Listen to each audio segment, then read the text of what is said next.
Ladies and gentlemen, boys and girls, children of all ages, welcome to the channel. It's your boy, World of Wrestling, here today to discuss about AEW Dynamite September 28th, 2022 review.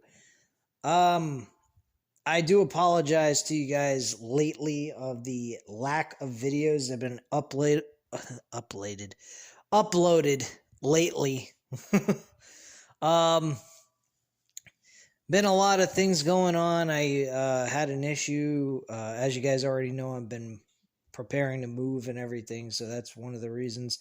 I've been having all kinds of issues with the current apartment I'm living in that I'm thankfully moving out of. I was having all kinds of problems during the weekend, so I was unable to catch everything that happened on Friday night, so I didn't watch SmackDown nor AEW Rampage for the 2-hour event that they had. I will try to get around to it. I don't know if I'm ever going to cover those 2 episodes, but just to catch up on everything that happened, I will definitely do that at some point, hopefully. Another thing, there is another channel I do have. I was going to start it as a video review channel, like going ahead watching cinema movies and then giving you guys my insight and take on it. I didn't do much on that. I just discontinued it completely because I just didn't have the time between doing the wrestling videos and that at the same time. But I'm thinking of bringing it back and doing something a little different. I'm heavily into fantasy football right now.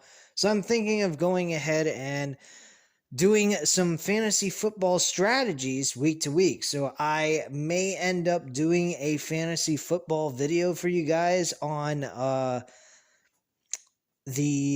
tomorrow actually, and give you guys my overall breakdown of the entire thing of all the games on the main slate, which is the 1 and 4 o'clock games. So if you guys are interested in that, I will leave a link down below so that you guys can tune in on that channel, get notified on any videos that drop on that channel. And you guys are more than welcome to hear my intake on the entire strategy of booking the proper lineup for fantasy football. If you guys are interested in that, I can tell you one thing, and then we'll get right to the review. So I do apologize, anyone that's not interested. I will get to that in just a second. If you're interested in, doing a little bit of messing around with it, you can go on FanDuel or DraftKings and do freebies just to try out if you're brand new to this kind of thing. And test out your luck with my own strategies and what I've been trying to do on my own lineups. I'm not going to give you guys my full, lineup that I put in, but I will give you guys some strategies and people that you could go after that would be a good idea to add to your lineup. This week, it's been kind of tricky, but I'll go in further detail about that tomorrow. I'm going to be real quick with this video simply because of the fact that the electricity could go out at any time because we're getting hit with a hurricane currently. That's another reason why I haven't been uploading videos.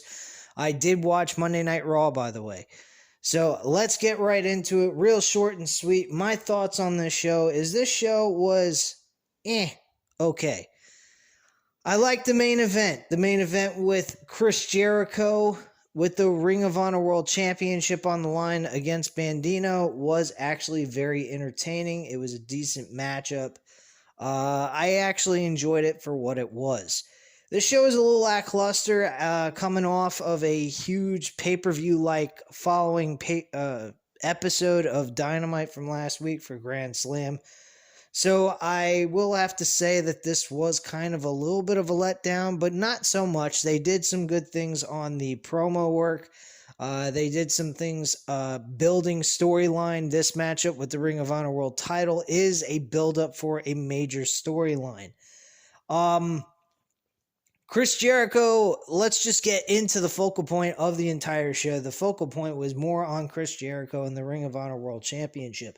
I'm hoping with all this major buildup and all this hype up for the Ring of Honor World Championship and the other titles that are on the show, they would actually give Ring of Honor a television station to go on, or replace Rampage with Ring of Honor or something like that, which I've proposed a bunch of times here on the channel, that they ought to do Ring of Honor on Rampage and just change Rampage to Ring of Honor, have them as a 1 hour show, and do storylines that will lead to them having pay-per-view booked matches at some point down the line. That's what I would do. They wouldn't have to go anywhere. They'd be on TNT.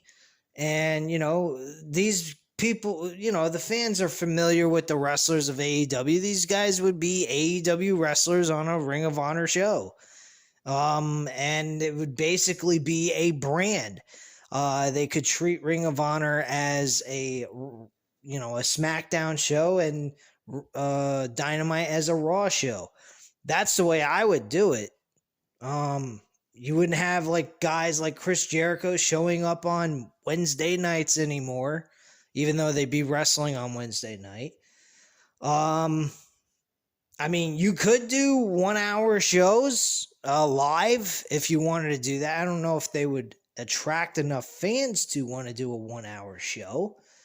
They could push it to 2 hours, but then again, who's going to watch a 2 hour fucking show at 10 o'clock at night? Till 12. Not too many people are going to do that. I'm pretty sure Rampage Grand Slam did not pull anywhere near 1 million viewers. They could always move Ring of Honor to Tuesday nights on TBS and stay completely off TNT altogether. That way it's not interrupting anything on TNT's basketball scheduling or anything like that. But that's a lot of jumping around and whatnot. I think that a 1 hour show taped, and you give Jericho the ability to do his thing on there with the Ring of Honor World title. You could also bring Bryan Danielson over to Ring of Honor, have them do their show on Friday nights, and voila, there you go. That's an option. You could do a 1 hour show if you want to do that, and do it live. That's another option they could do. They could go to smaller venues if they want to, just to, not have to do a 1 hour show in a huge ass venue where they're going to spend plenty of money to do that. So that's kind of my thoughts on that. I don't know what you guys think. If you would like to leave a comment down below on that, I'll definitely appreciate that, and I'll respond back to you. But yeah, I think that Ring of Honor needs to be a 1 hour show on Friday nights, replacing Rampage, because Rampage brings nothing to the table and there's nothing entertaining about the show. Prime example, we got the AEW tag team titles being defended. The Acclaim are going to defend the tag team titles up against Butcher and the Blade and the Private Party, which neither tag teams have been on television at all. It's just a throwaway match where the Acclaim are going to win and retain their tag team titles. So happen if there was an actual build between these three teams, I would be excited for this type of matchup. I've pointed out many a times that Private Party should be a tag team going after tag team gold. Butcher and the Blade have been on and off television multiple times. At certain points, they did look like they were a potential tag team contenders. And then they kind of just went off the rails and were forgotten about. So at the end of the day, guys, I think that Rampage really shouldn't exist anymore. I think we should do all AEW stuff on Dynamite, all Ring of Honor stuff on Friday night. That way we keep the titles off of Dynamite for Ring of Honor, and we keep all AEW content on AEW Dynamite, Ring of Honor on Friday nights. That's the way I kind of see it. That's the way I would do it. But that's just my viewpoint. But yeah, there's no storylines for Rampage that really excite me at all. When they first started, it did have that sprinkled here and there with some good wrestling. But lately Rampage has been more of a lackluster of that at all.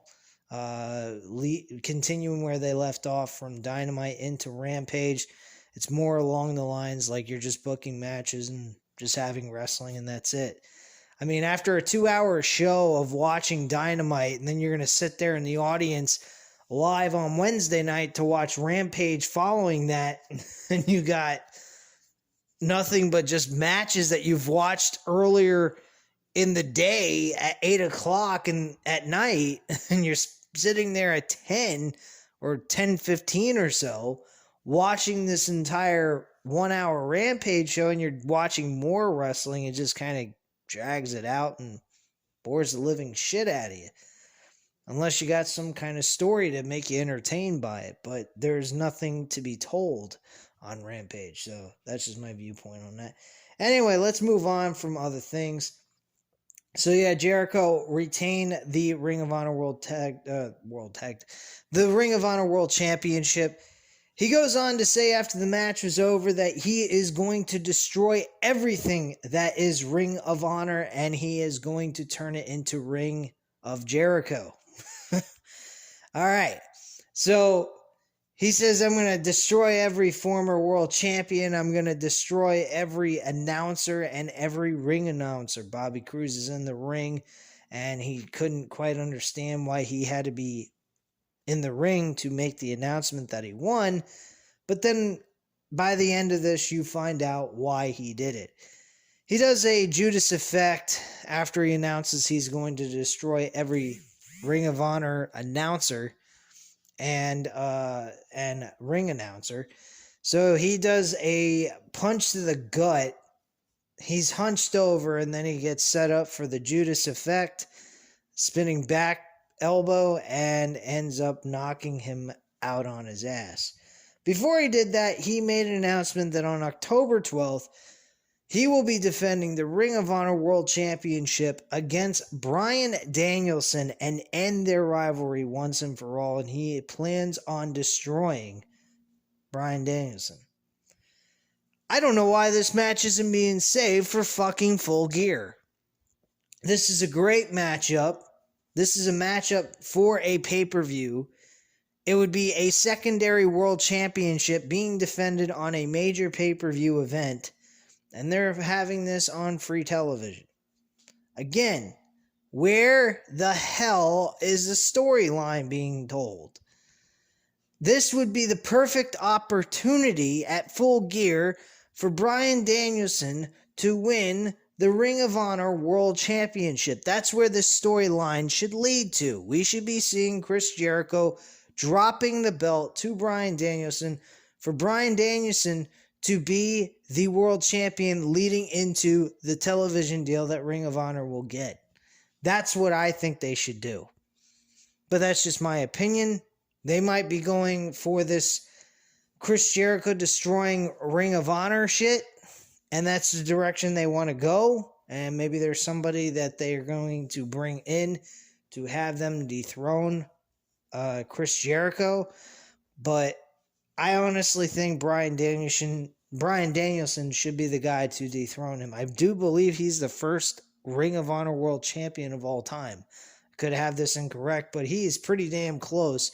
He was around during the time that they started, pretty much. So, I don't know. But yeah, Bryan Danielson is definitely a guy that I would definitely put the Ring of Honor World title on. To start the show, we ended the show and started the show with Chris Jericho and his group came out. We had the male pattern baldness guy, the bald-headed Mario, who looks like a fucking disgusting Luigi. I don't know, JD pointed this out last week. I couldn't believe this guy was here this week. I didn't even make a mention about the dude because I barely even paid attention to that segment when he was on there.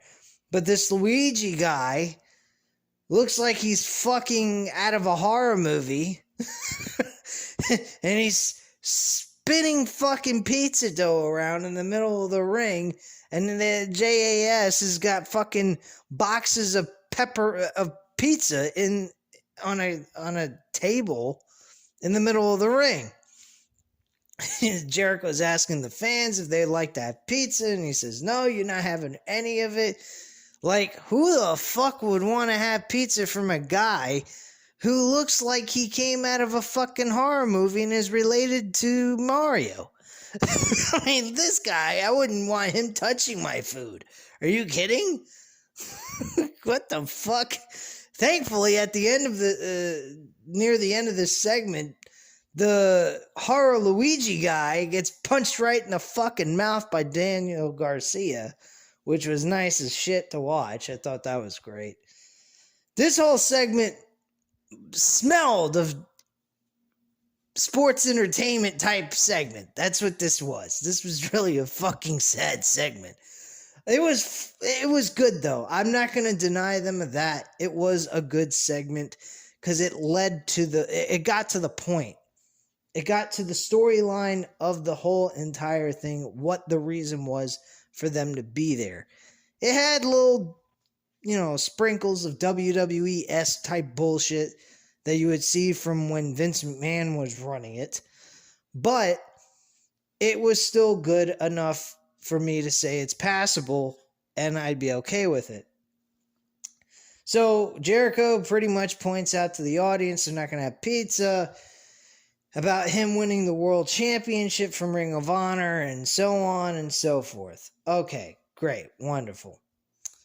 So he points to Daniel Garcia, and Daniel Garcia kind of says he wants out of the JAS.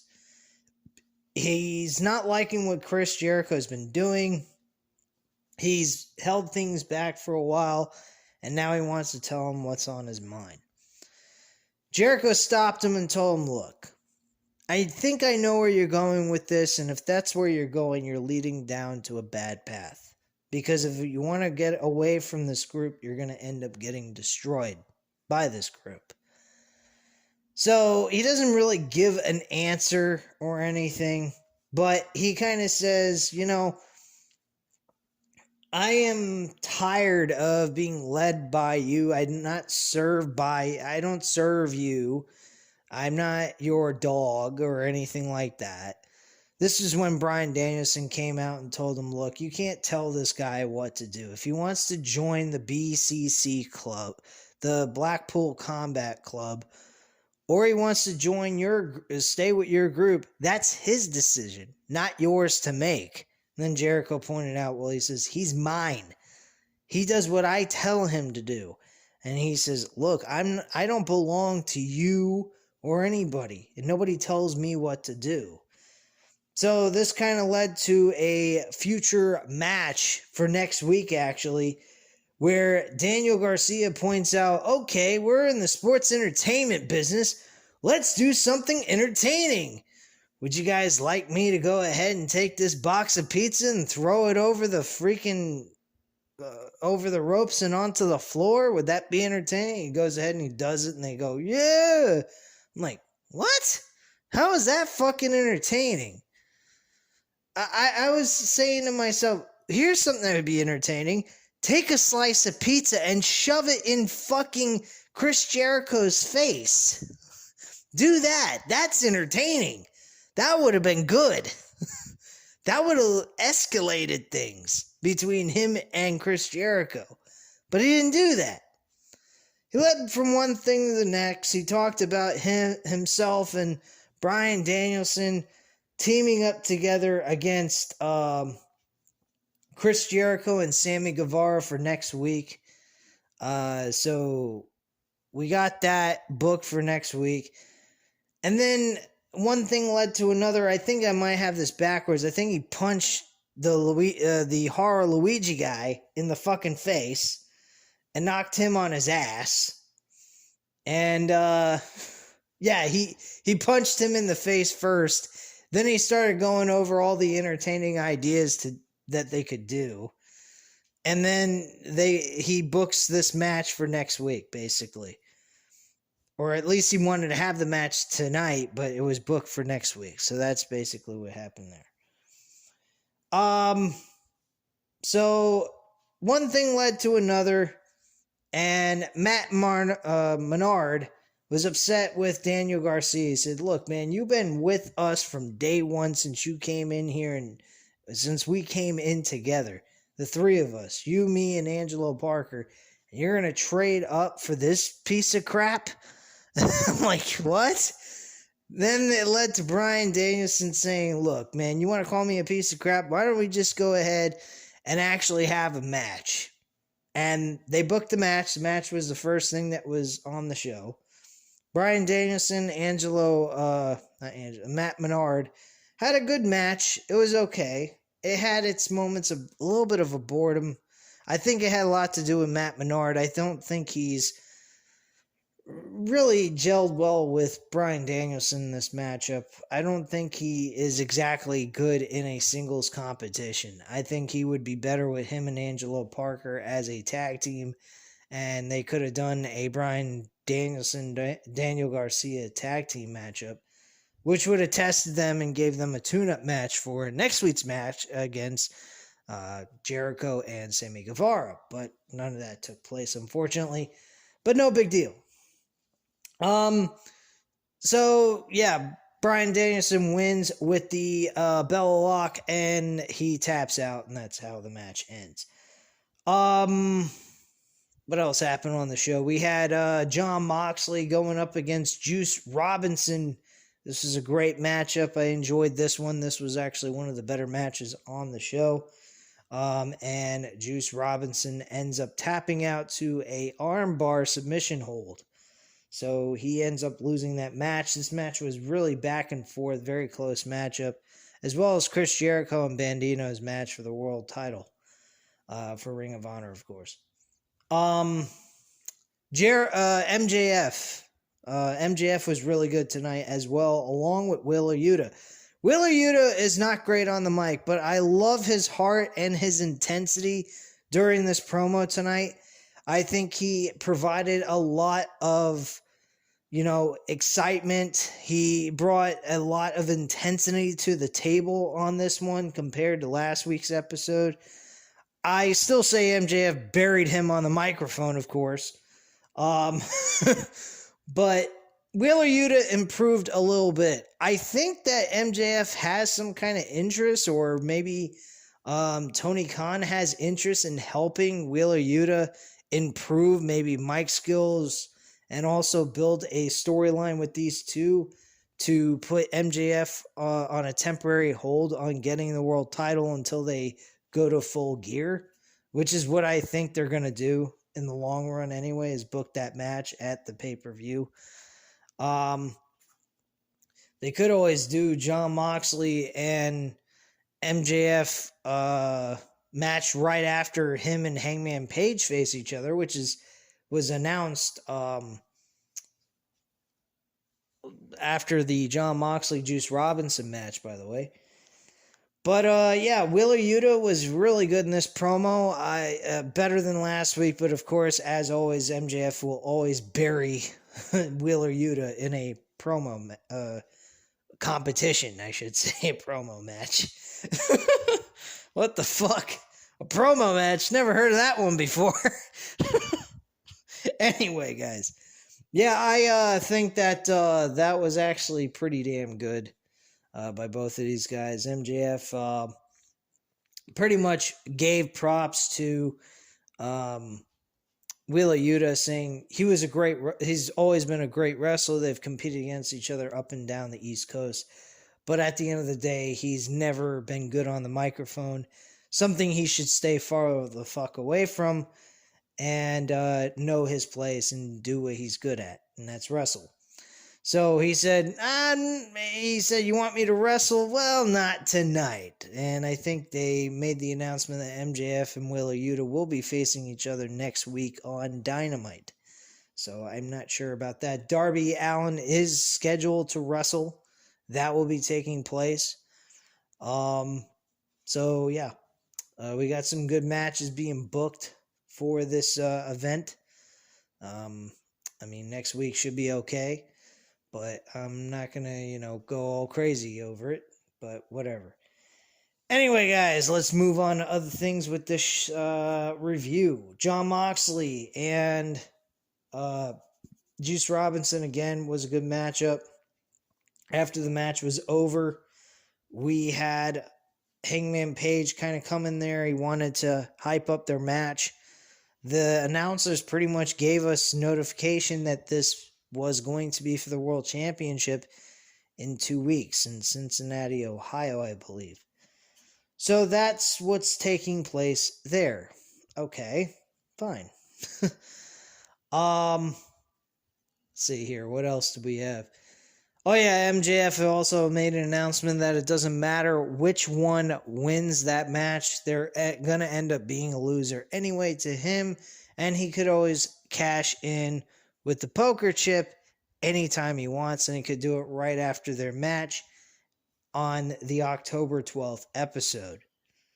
Okay, so they've turned the poker chip into a Money in the Bank briefcase type of situation. I don't know, man. I think it should be where MJF has some fucking balls and says, look, man, you and I will be going at it at the pay-per-view of Full Gear, and at the end of the day, I'm going to be beating your ass and taking that title home with me. That's what I would do. I hope they don't treat the poker chip as a legitimate Money in the Bank briefcase type of deal. I just hope they keep it as the way it's been, and that's the person gets to challenge the champion at the event that they want, but they can't just cash in anytime they feel like it. That's just utterly ridiculous. Anywho, we had Saraya on the show as well. Saraya, pretty much was talking about how she's going to make change within the women's division. She introduced everybody to come out from the face side of things in the women's division. This later brought out Britt Baker. This was shit. This was legitimate, utter shit. They bring out Serena Deeb to challenge Toni Storm for the interim women's championship. And Saraya says, I love my boss, unlike my other boss who wouldn't listen to my ideas. And her idea was a fucking lumberjack match. Folks, you're going to just hear one rant here on this review because this is a big fucking problem. This is a humongous fucking issue. She basically contradicted herself in this whole situation. Who the fuck wants to see a lumberjack match? Really? Like, who the fuck wants to see a damn lumberjack match? This is shit Vince McMahon used to book back in the WWE when he was running things. Do you see lumberjack matches in WWE since Triple H has taken over creative? No, you don't see that. You hardly see any repetitive matches either. I mean, granted, he kind of lately with the Alpha Academy, he's been kind of rotating them in different little matches that involve with the same storyline over and over again. But still, there's some things that he does a lot different than Vince McMahon. And on top of it, the shows have been fucking great. I have not been able to watch SmackDown as of late. I think the last 2 or 3 weeks I've missed the episodes. I haven't been able to cover them. So I'm definitely going to eventually watch them and see how they were. At least the most recent one, which is the one that was this past Friday. Because I heard there was some good things on that show. But, I mean, come on, man. You're going to tell us, oh, my boss didn't listen to me, but this boss I have does. And you're going to tell us and make an announcement of a match that's something your ex-boss would book. Are you fucking kidding me? We're getting changes? What kind of fucking changes? We got him booked in the fucking second hour of the show, near almost the second to last match on the show where nobody's going to give a fuck. Ricky Starks was the next match after that, and he went ahead and he had a fucking jobber match, and that was it. And he beat the shit out of his opponent, and that was all. Big fucking whoop. I mean, this is utterly ridiculous. This is a fucking joke. We're going to talk about change in the women's division, but yet we're going to book a lumberjack match.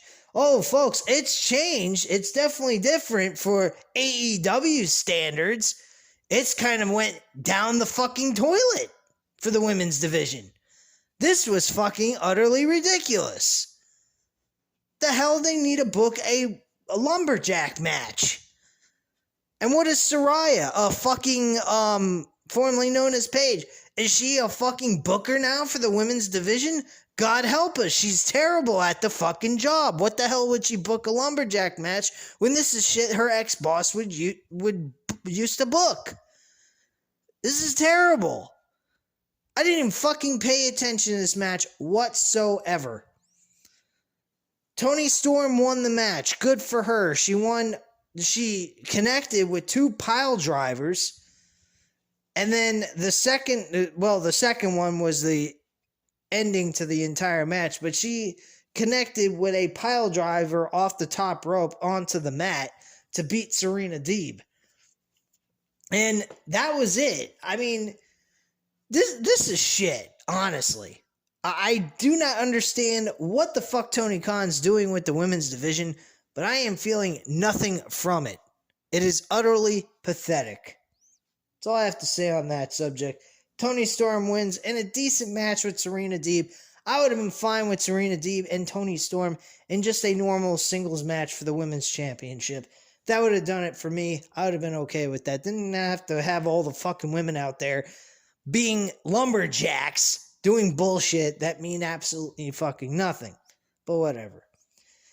Anyway, like I said, Ricky Starks had a match with a enhancement talent, beat him very quickly in less than a minute. The Private Party were having a backstage argument with Butcher and the Blade. This is something that occurred on the show. What the fuck? I'm thinking of Saraya again. Anyway, let's move past that because that was really just fucking disappointing. What the fuck am I talking? Oh yeah, Private Party.